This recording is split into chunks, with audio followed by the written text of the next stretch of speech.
Hey out there, this is Wakeangel2K1, and check it out, the new wave of World of Nintendo hit a lot sooner than I thought it would. So we got the final member of Team Star Fox with Peppy Hare. Fun fact, the first time I saw Peppy, I thought he was a donkey. It's because whenever you see cartoon rabbits, you're always used to like a little round face and really huge ears, so having Peppy, who's actually proportioned like a real-life rabbit with a bigger muzzle, actually throws you off a little bit. So, you know, this is your standard Star Fox World of Nintendo packaging with the very nice picture of Fox up on top, and then the back, which shows a preview image of the prototype figure. So let's take a quick look at what this particular wave consists of. You got a star-powered Mario, which is pretty cool because it's entirely translucent plastic.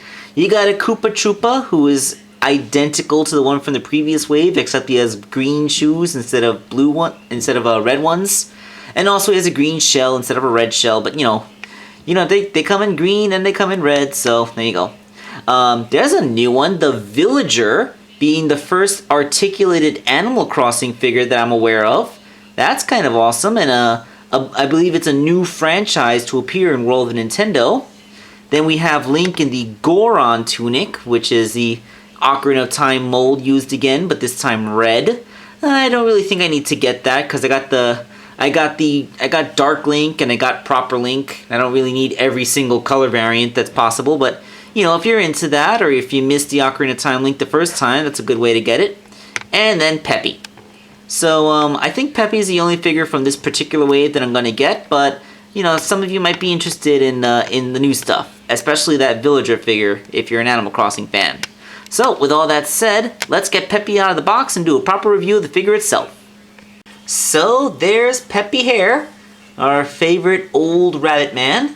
Remember, he was a friend of Fox's father. So, we have a bunny wearing a trench coat. I really like Peppy's look. His long coat actually really gives him a different look from the other characters. I really like the way the Star Fox crew is nice and varied. Like they all are obviously wearing the same uniform, but they all vary it up. But we'll talk about that in a bit with the comparison. Let's talk about the figure itself. He's very light feeling, so this entire torso, it's harder plastic, which is completely hollow inside. So bad for customizing, because you can't dismantle it. But, you know, that's not a criticism against the figure itself, because it's nice and solid and it seems it'll hold up. Although, it feels like if you dropped it on the floor, you might shatter it. And also, I'm surprised that there's no tail. Like, you should have a little floofy rabbit tail right there. Although, it is nice that with the design, they put all the copyright information here on the inside of the trench coat, where it's completely unobtrusive, giving you a nice smooth back. You know, like when you look at action figures, you can kind of get taken out of the moment when you see copyright information stamped on their ass or something. Alright, so Peppy. He has a head swivel. His head can go all the way around. So his collar goes out wide enough that his muzzle has clearance. His ears are a slightly softer plastic, but not very soft, so don't go trying to wiggle them around. They're just soft enough that I feel if you dropped them on his ears, they wouldn't break that easily, but they would break. Universal shoulders, he can get a good tree stance going. They can also go forward and back. Although they only go back about this far before the scope stops them, and when they go forward, they go outward slightly. He has some solid elbow joints. They go just below 90 degrees, and there's a bicep swivel worked in there, so that's all good. No wrist movement, and I don't see why not. He easily could have wrists, they just didn't give them to him. He has a waist. It's nice waist joint. He has ball-jointed hips, limited by the sculpt. Like they needed to shave the hip holes up a little higher so he can get more range. As it stands, he can't step very far forward or backwards, but he does have really good ankle movement.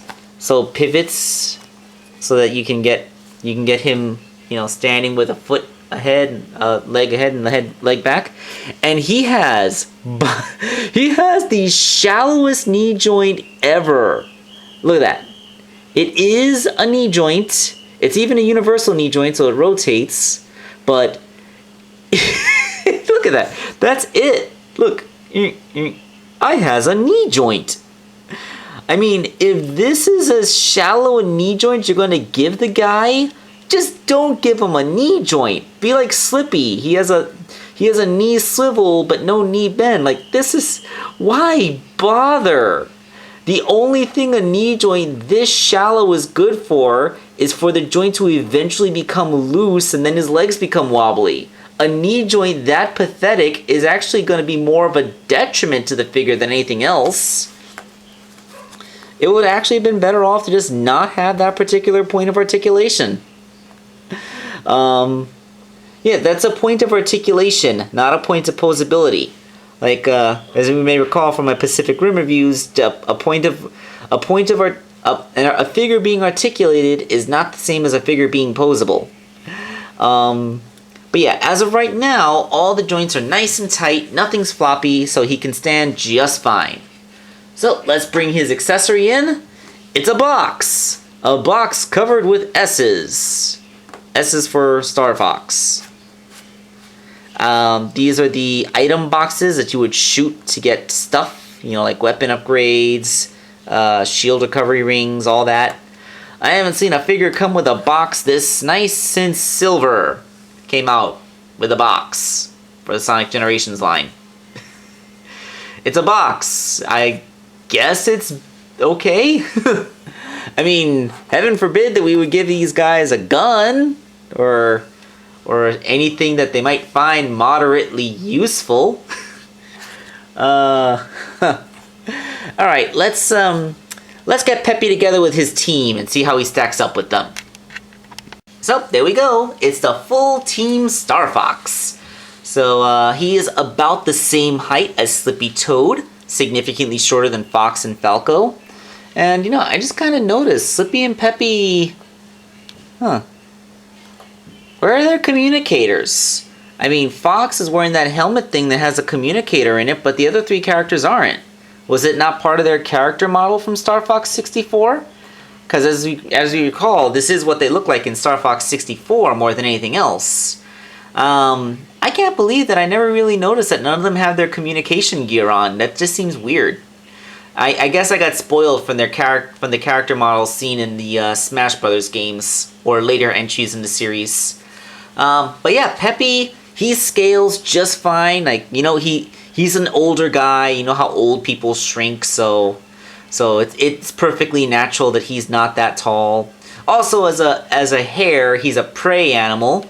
You know, we have Fox and Falco, who are traditional predator animals, and then Slippy and Peppy here, who are traditionally prey animals. So it kind of makes sense in universe that they'd be shorter and less physically imposing than the other two. But aesthetically wise, they all scale just fine next to each other, and they look great. So yeah, Peppy, he may be the little old guy of the team who talked about his retirement in the last game. Well, but last by series continuity, I mean, like I believe it was Star Fox Assault for the GameCube.